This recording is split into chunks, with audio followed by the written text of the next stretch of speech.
On today's show, the Bradley Beal to possibly Milwaukee conversations continue. So we'll dive into what's happened over the last 48 hours since we last discussed it. And also, there is an NBA draft next week, and we probably haven't had too many conversations about it because at the moment, the Bucks only have pick 58.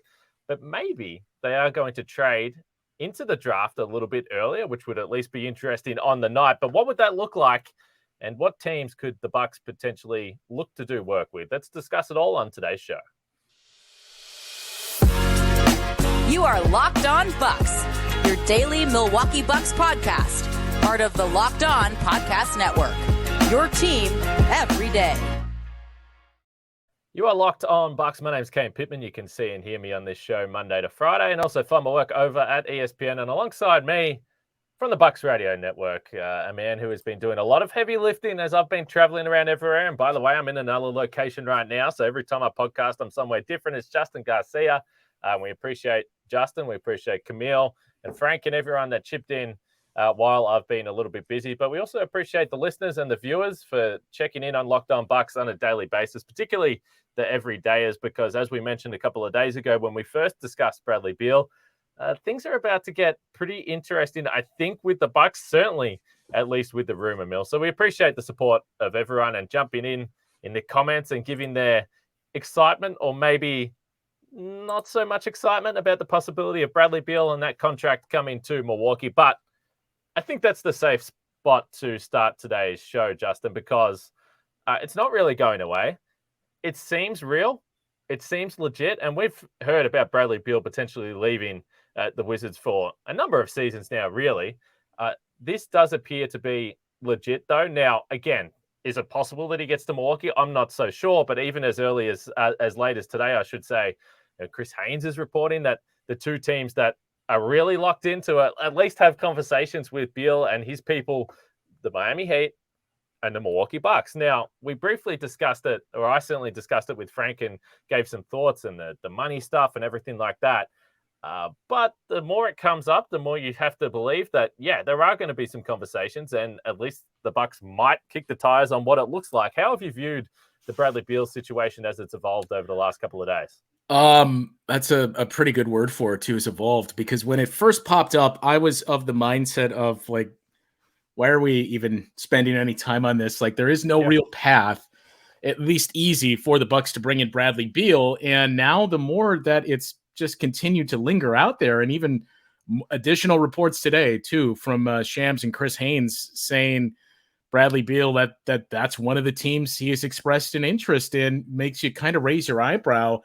I think first and foremost, would Bradley Beal help the Bucks? Certainly. That you look at what he's done in the past, there are certainly some concerns there, and you're looking at a veteran team and a guy in Bradley Beal who hasn't stayed on the floor a whole lot the last few years, hasn't really been a part of a winning team, although you can't entirely pin that on him, but he can score. He is a very good offensive player in the half court. I think he's a better ball handler too than he gets credit for, and certainly a better defender than you would recognize. Not to say he's on the level of Drew Holiday, but he's not a bad defensive player. But where he would especially help you is, and we heard the Warriors kind of use the two timelines terminology quite a bit the last few years, but it's something the Bucks need to get ready for and start to explore. And that's where Bradley Beal would help you out as well, that he's 4 years younger than Drew Holiday, 2 or 3 years younger than Chris Middleton as well. So he'd help you start to get a little younger, but still feasibly remain an elite team and competing for a championship. And like I said, the longer this is kind of lingered out there, the more you can't dismiss it. And I still don't think the Bucks are the team that he's going to end up with, that there's other teams that have better assets to offer. The one thing that could make it interesting, though, is the no trade that he has, the no trade clause. And if there's a connection with Giannis, and if he decides, look, this is where I want to be, I think they have a great chance to win, and I want to play next to Giannis, it does make things interesting if Bradley Beal says to the Wizards, that's the team I want to go to, figure out a trade to the Bucks that makes it work. Yeah, that is the interesting part of this, because in some ways, certainly the Wizards have their hands tied a little bit if there is a situation. And maybe that's why someone like Brian Windhorst is reporting that, hey, the package might not be as big as what you might think it would be. Now, of course, I think the money is a part of that as well, because any team that does take on Bradley Beal understands that they're going to be handicapped in some way moving forward, particularly if you do get to 2027, 28, 27 or 28. I can't remember off the top of my head, but the $57 million player option is absurd. Now, by the time you get to that year, he won't be the only one. So it looks crazy now on paper, but that's the way the league is trending, obviously, with some of these player contracts. So I don't know, maybe it looks a little bit different, but it's still a fair way off. I think if the Bucks do make a trade like this, they're looking at the next 2 years anyway. And they're saying, okay, can we win a title next year? What does this team need? I think that we would all agree, or certainly, a lot of people would agree that if you've watched this Bucks team in the postseason, it's been offense, it's been shot creation, and it's been someone else to help Chris Middleton as the only guy that can get his own shot, which time and time again, you watch these NBA finals, and we saw Jimmy Butler do it right through the postseason.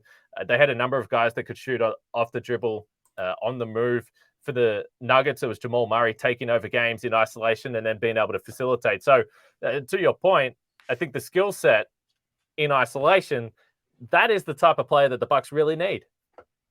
It's the type of player they really need, and it's been a couple of years that we've talked about this too, that this is the one, and the Bucks aren't alone either, that is what most of the league needs. Is, hey, yeah, we'd like to have some good ISO scorers and guys you can rely on in the playoffs that can consistently get their shots, especially in the half court.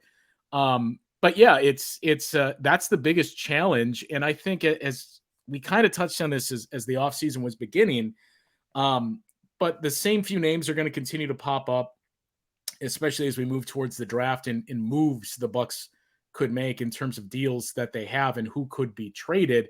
But I really do wonder if we're going to see more of a shift back to 2 years ago when the Bucks acquired Drew Holiday. We thought they acquired Bogdanovich as well, and it was kind of, let's go all in on the starting five and say in the playoffs, Denver went about 8 deep. They had health and they had really good role players that are going to be expensive next year. So it's going to be interesting to see how that develops in the offseason. But 7 guys, 8 at the most is really what you're looking at for the postseason when you trim down that rotation. And we saw the Bucks really go all in on that 2 years ago. It changed a little bit when you didn't get Bogdanovich and that team didn't have quite as much depth. But it was still the starting five that pushed you across the finish line. And we saw a little bit of a shift where you filled out more of a deeper group the last 2 years. But I do wonder if, part of this that John Horst is going to be tasked with, and why initially we're seeing Bradley Beal linked to the Bucks, is if it's, hey, let's do what we did 2 years ago as well, and we'll figure out depth. I know the new CBA makes that more complicated and a lot more complex, especially presumably taking away buyout guys and things like that. But let's figure it out as we go on, but let's try to beef up our top 6 or 7 guys, and that will make us even better. Well, you mentioned the Denver Nuggets, but what you failed to recognize is the fact that Michael Malone said they're running it back, and Bruce Brown is going to opt into his deal, and the Nuggets are going to try to go all the way again next year. What a performance from Michael Malone at the parade, by the way. I think even if you've watched this Denver championship run and maybe you haven't exactly enjoyed it if you're a Bucks fan, and whatever, everyone feels however they want to feel. Michael Malone, an all-time performance at the parade. If you watched Michael Malone the last couple of regular seasons and then saw parade Michael Malone, it was basically The Office, where he went from Michael Malone to Prison Mike, and he was Mike Malone at the parade. It was a great display. So shout out to Michael Malone. But a few more thoughts on Bradley Beal to come here, and then we're going to move to the draft stuff. Potential trades for the Bucks and some of the reports that have been out there as well, because I think that is fascinating. And let's face it, the fans want to hear about the trade. So plenty more to come after we talk about the Game Time app. And buying tickets to your favorite events shouldn't be stressful, let's be honest, but it is. And a lot of the times it comes down to the last day. You're trying to organize who's going. The prices are up there. People are trying to rip you off. But with Game Time, it's fast and easy to buy your tickets for all the sports, music, comedy, and theater near you. And I hear there's some festivals in Milwaukee coming up, so maybe you need tickets there as well. So with killer deals on last minute tickets and the best price guarantee, you can stop stressing over the tickets and start getting hyped for the fun you are going to have. All you have to do is download the Game Time app, create an account, and use the code LOCKEDONNBA for $20 off your first purchase. Terms apply. Again, create that account and use the redeem code LOCKEDONNBA for $20 off. Download Game Time today. Last-minute tickets, lowest prices guaranteed. So I mentioned tickets there with the Game Time app, Justin, but one thing you don't need tickets for is the Locked On Bucks live podcast coming up Wednesday, June 28 at Broken Bat Brewery. So make sure you get down there. It's one of my favorite venues in the city. I'm looking forward to getting down there at some point when I get back to Milwaukee and hopefully seeing a bunch of Bucks fans. And who knows, maybe there'll be some trades. Maybe there'll be some news by that point in time. I'm anticipating around that time, maybe earlier, we're going to hear something about Chris Middleton and what he's going to do as well. So it's going to be a big week for the Bucks, and hopefully we'll be able to have some fun and wrap it all up with a live show. Justin's going to be there. I'll be there. Frank will be there. Eric, Camille. And who knows? We're trying to see who else can get down there as well. So it's going to be a fun night at Broken Bat Brewery. And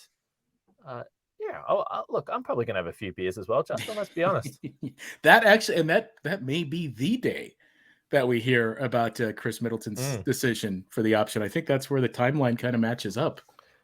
It's also the birthday of Bradley Beal, June 28th. So who knows? It might be a big day for the Milwaukee Bucks. One final point I wanted to make about Bradley Beal, and then we can throw it to you if you've got any other thoughts as well. Just in general, the idea of Beal as a shooter, and I know we referenced some of the down years he's had over the last couple. Certainly Frank was pointing to that. The more I've looked at it and the more I've thought about the course of his career as well, and particularly early in his career, I mean, he was a 40% shooter, multiple seasons early. And then once he became the high volume Wizards stink 30 points per game scorer, the 3-point percentage went down. And we've all watched enough Wizards game and certainly enough Bradley Beal games to know that, I mean, the shot selection wasn't always great. He was a volume scorer rather than perhaps the most efficient player of all time. Although we did see him go off against the Bucks a number of times where those shots were falling. But I don't know. I feel like that's a part of it. As the Wizards began to drop down the standings, John Wall wasn't there anymore. He didn't have the support of any other really big-time scorers. I think you can expect the efficiency will drop a little bit. Now, 30% or wherever it was the year before last, that's too low. But he's much better than that. Injuries were a part of it too, and I agree he's much better than that. But it's just a big part of it too is you kind of hinted at is the environment, that it wasn't a winning team, and it was basically, hey, we're keeping Bradley Beal at all costs because maybe we can get some playoff revenue and be an 8th seed or play in the play-in tournament. And that's a lot to kind of put on his shoulders. I know Kuzma and Porzingis both had very good seasons last year, but there wasn't a whole lot of help, and it wasn't a roster that made a whole lot of sense for the last really 5 or 6 years there. So I don't take too much away from what we've seen. I don't know that you can just say he's going to be the guy 5 years ago, 4 years ago that was that really elite scorer. But I don't take too much from some of the drops we've seen the last 2 or 3 years. I would agree. So let's move on to the draft stuff now. And of course, give us your thoughts on Bradley Beal and anything that's come to your mind over the last 48 hours. As we said at the start of the show, this has continued to evolve. So get in touch with us either on the YouTube channel or Twitter there as well. But as we move to the draft next Thursday, as it currently stands, the Bucks only have pick 58. Now, I don't know about you, Justin, but the idea of sitting around on draft night just to find out who comes to the Bucks at pick 58, not the most exciting thing of all time.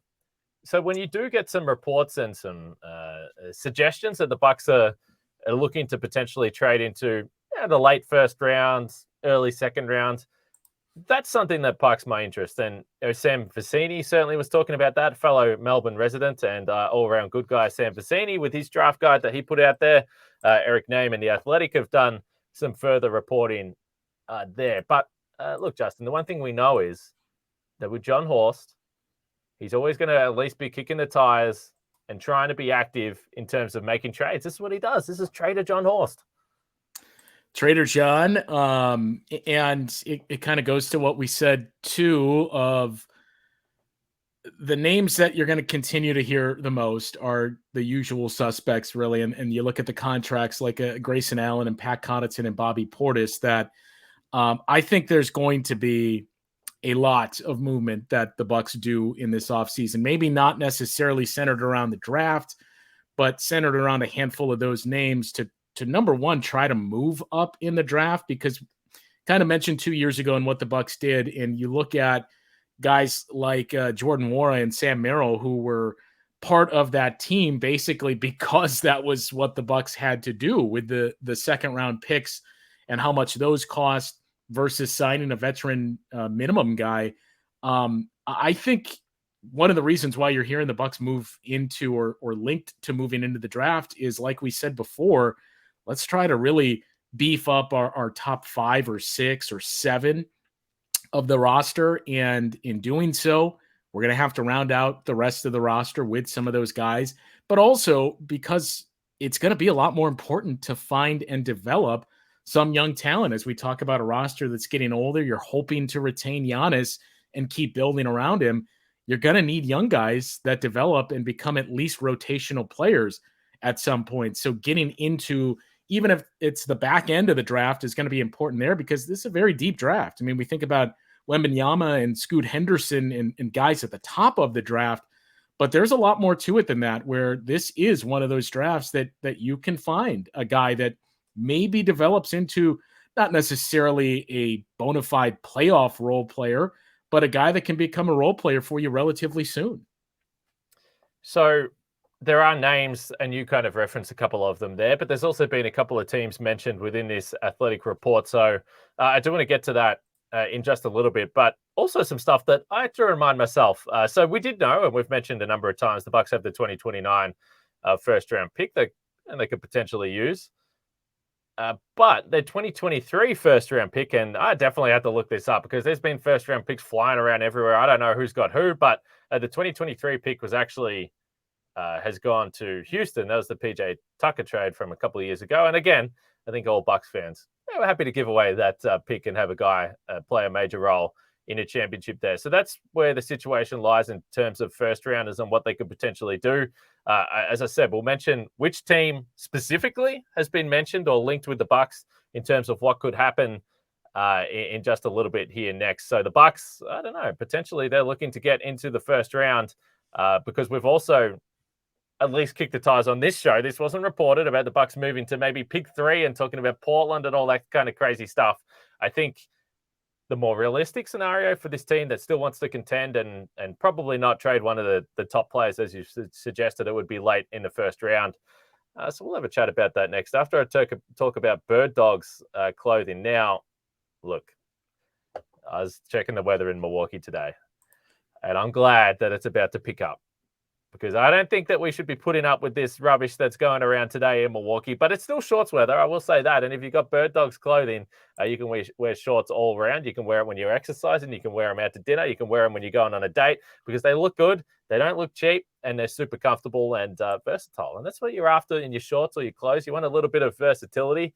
They do the exact same thing as Lululemon, but they just fit better, which is, let's be honest, that's what we're all after. They fit way better than regular shorts that are made of stiff, restricting cotton. Bird Dogs, none of that. They got the right products and enough to keep you comfortable. And look, we're heading into summer in Milwaukee. I've been here before. You're going to need your shorts. So go to birddogs.com/lockedonnba.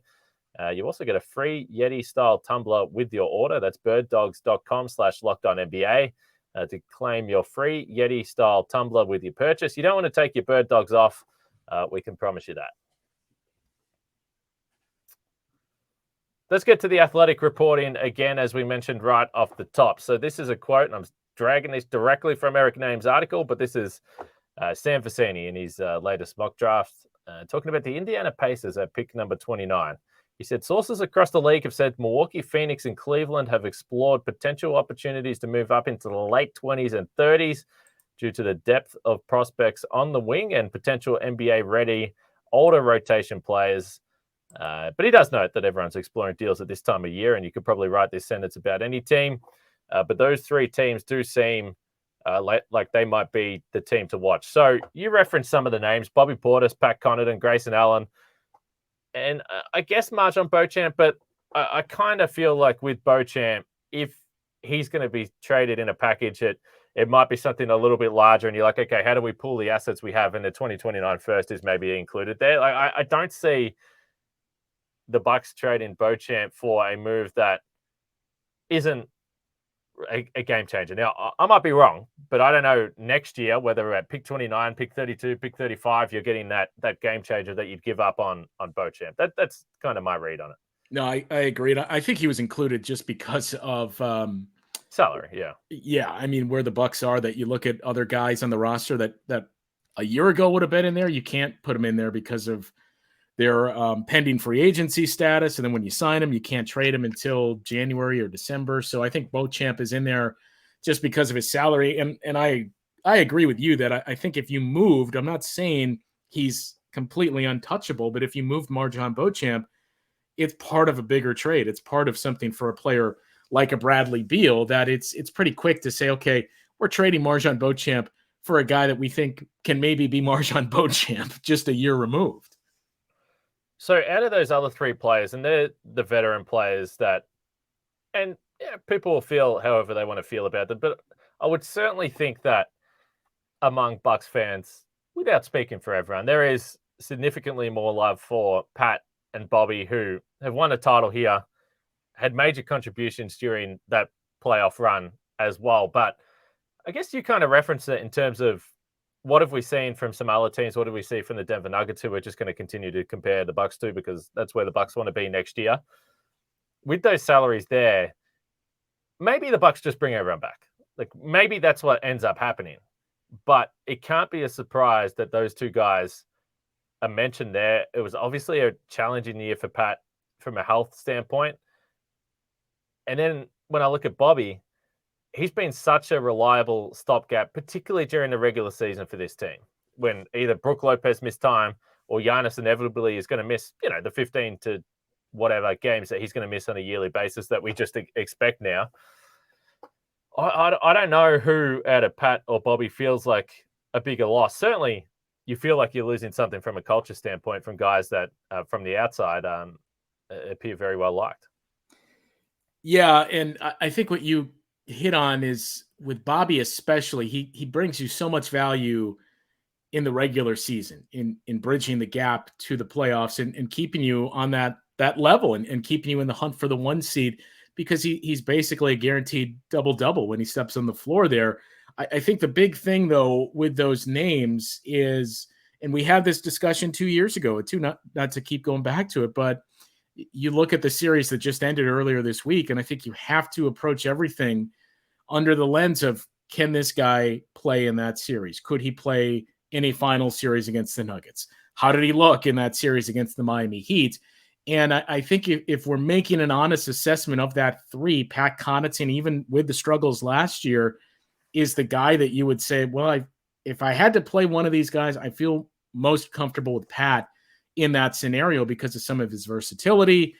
And defensively, he's not as much of a liability. His size is really the bigger issue with Pat Connaughton.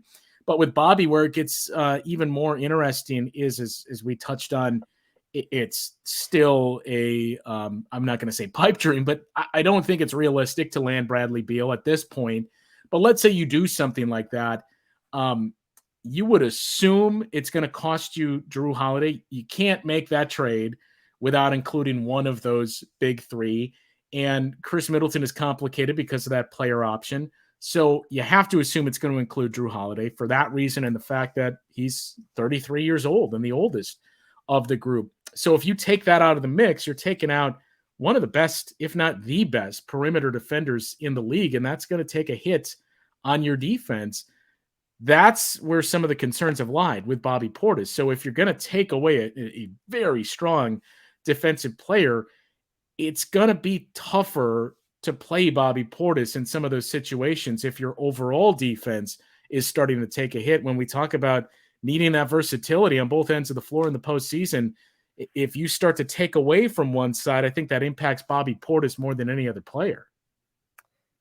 And here's the catch for me. So you just referenced about the playability, I don't even know if that's a word, in every single series. And I would agree with you. And we spoke about it right through the season in terms of which guys are going to play, be locked into the postseason rotation. And a lot of the times the conversation was about Grayson Allen, where does he fit? It wasn't a Pat and Bobby conversation. But if you just look at these two guys and kind of similar contracts, Bobby Portis a few million more, but both locked in for the next 2 years and then a player option. with Bobby, even if you think, and then, I don't know how I feel about it, I probably agree, but even if you think that Pat is the guy that is more versatile in any postseason series, that's fine. This year, again, he was banged up. I don't think he was close to his best. I still think that Bobby Portis is the guy that would have a higher value. Yeah. In a trade scenario. I definitely agree with that, especially when you just look at the numbers and how Bobby Portis has produced and the fact that he's linked to a 6th man of the year. And like we said, too, you may have some questions about his defensive ability, but during the regular season, he's guaranteed to give you a double-double. So I agree. I think of that group, Bobby is going to carry the higher value. But I think the other thing is, not to say that we don't love all these guys. And I understand Bobby and Pat, they were both big parts of the Bucks winning a title 2 years ago, but it's part of the job for John Horst that you have to keep this team on Giannis's timeline and you have to keep them competitive. And part of that analysis is really taking a deep look and saying, have we gotten the best from these guys? And is it that point where we've maybe seen the best years from Bobby Portis, or we've maybe seen the best years from this guy, and we have to kind of get in front of that. That's the tough part about being a GM. And I think back to last summer when those extensions came through, and, there was some conversation that around $12 million for Bobby seems like a lot. I never believed that, not in 2023. I mean, it is a really good deal. So not only a guy that can produce, the value seems right. He's not that old. He's still only 28. The Bucks would absolutely be losing something if they do trade away Bobby Portis, but you're not getting into the first round without giving up something. I mean, that's the way this works. So it's going to be interesting. I'm curious to see what our listeners think about this and the Pat and the Bobby situation and what might get a little bit interesting. Are you excited about the possibility of bringing in another young prospect if that's the path that they go down, if they trade into the first round? Let us know. Let us know what you think. But it does at least seem like we don't know what's going to actually go down, but it seems like the Bucks are going to be heavily linked to a lot of potential deals in the next week, which is at least fascinating for us, Justin. We get good podcast content and we get to talk about it. We do, and it's hard to believe the draft is already 6 days away. But I would add the caveat of there's been numerous reports that the indications around the league are there's a sense Brook Lopez is returning to the Bucks. We certainly all hope for that. Yep. But you got to be pretty sure of that if you're going to move Bobby Portis, because we talked about what he brings during the regular season and, how he helps you when Giannis is out. And 2 years ago, especially when you didn't have Brook for 2/3 of the season, if you move Bobby Portis and you don't have Brook Lopez, even if you move Bobby Portis, you still got to do something else because that is a very, very thin front court that you have. And we've seen as much as it works during the postseason, I think you're still at the point you don't want Giannis at the 5 for extended minutes in the regular season. That's something you save for the playoffs. That's a good point. And potentially the big man rotation of what it looks like next year.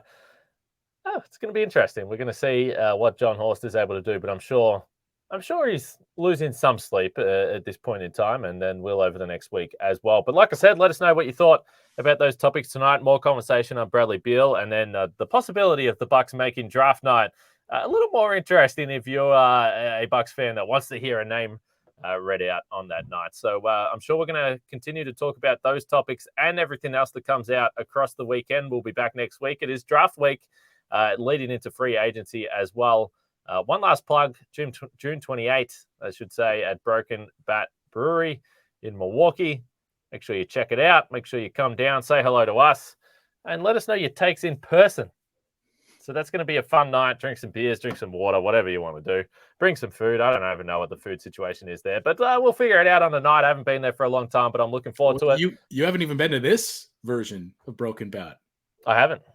Someone's going to take me there. I'll go to the old establishment and walk across the road to Shake Shack or whatever the hell was across the road there. But anyway, we're going to find out over the next couple of weeks, and we'll be back on Monday. Enjoy the weekend. And like I said, let us know your thoughts on today's show and what the Bucks should do in the next week.